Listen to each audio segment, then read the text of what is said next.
Today, we're diving into a deep, dramatic conflict that didn't just shape nations, but continues to echo in our world right now. We're talking about the centuries-long war against Freemasonry in the Hispanic world. And trust me, it's a story that connects some very unlikely players. I know, it sounds like the setup to some wild historical thriller, doesn't it? But the common thread here is the fierce, relentless opposition to a single global movement, Freemasonry. With its ideas of liberty, reason, and a kind of secular brotherhood, the old powers of Europe saw it as a profound threat. And that fear sparked a war of ideas that would burn for centuries. So first things first, it's crucial to get this. This was never just some local squabble. The fight over what Freemasonry represented became a truly global phenomenon, an ideological war that crossed oceans and generations. It all really kicks off with the Catholic Church back in 1738. The Pope saw the fraternity's secular thinking as a direct challenge to its authority. But that hostility didn't stay just religious. Fast forward to the 20th century, and you've got fascist regimes on the far right turning it into a full-blown political crusade. And here's a modern twist. Even some on the far left have picked up similar rhetoric, just recasting the Masons as a capitalist enemy instead of a religious one. And make no mistake, this was not just a war of words. The stakes were literally life and death. For fascist regimes like the Nazis, this ideological fight escalated into a straight-up campaign of extermination. As many as 200,000 Freemasons were murdered. Just let that number sink in. It shows you just how powerful and how dangerous this battle of ideas had become. So how on earth do you justify that kind of persecution? Well, you use a powerful and absolutely poisonous idea, the Judeo-Masonic conspiracy. This theory, this fantasy of a secret plot for world domination, became the core piece of propaganda. It was the ideological sledgehammer they used to legitimize persecution on a horrifying scale. Okay, so we've got the global backdrop. Now, let's zoom in on the real heart of our story, Spain.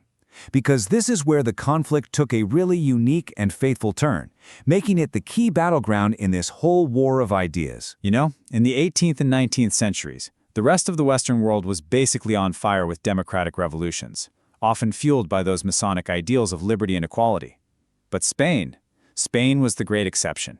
It held on tight to its absolute monarchy, trying its best to resist that modern democratic tide that was washing over everyone else. But for a moment, there was this incredible flicker of hope. In 1812, a liberal movement, full of Masons, drafted a really progressive constitution. For one brief, shining moment, it looked like Spain was actually going to join the modern world. It was a dream of a totally different future for the country. And then, just like that, the dream was crushed. Only 2 years later, the restored King Ferdinand VII didn't just abolish the Constitution, he tore it up. He betrayed the very people who fought for him and launched this ruthless, brutal persecution of all liberals and Masons.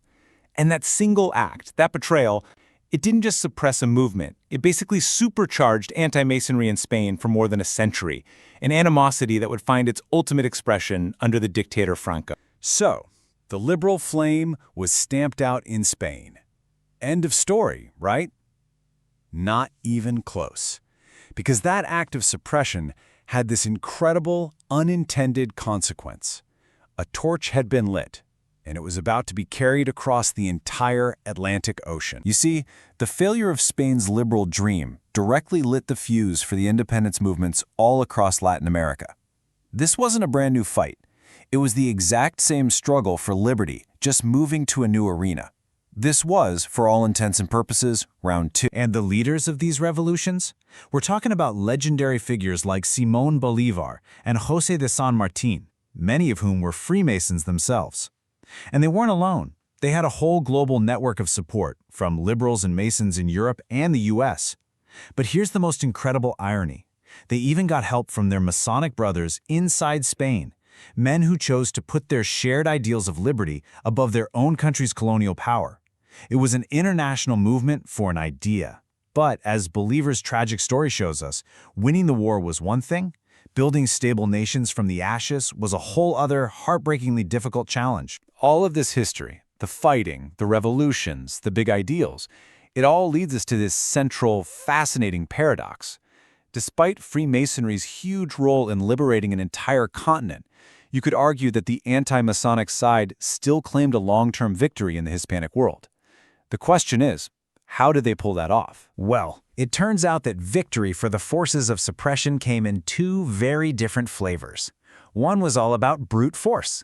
The other was, well, it was a lot more subtle. Okay, so method one was brute force eradication. Basically, wipe them out. Eliminate their presence, their influence, everything. Method two was much quieter.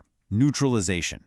You let the Masonic lodges exist, maybe even grow, but you make sure their ideals are completely toothless, with zero real impact on how the country is actually run. And you can see the results of eradication so clearly today. In places like Spain and Argentina, countries where Masons were once massive historical forces, that strategy was just devastatingly effective. Today, all of Spain has only about 7,000 Masons. Argentina, a huge nation, has maybe 12,000. These numbers are incredibly low, and they are the direct legacy of decades of violent suppression. And then you have the other method, neutralization.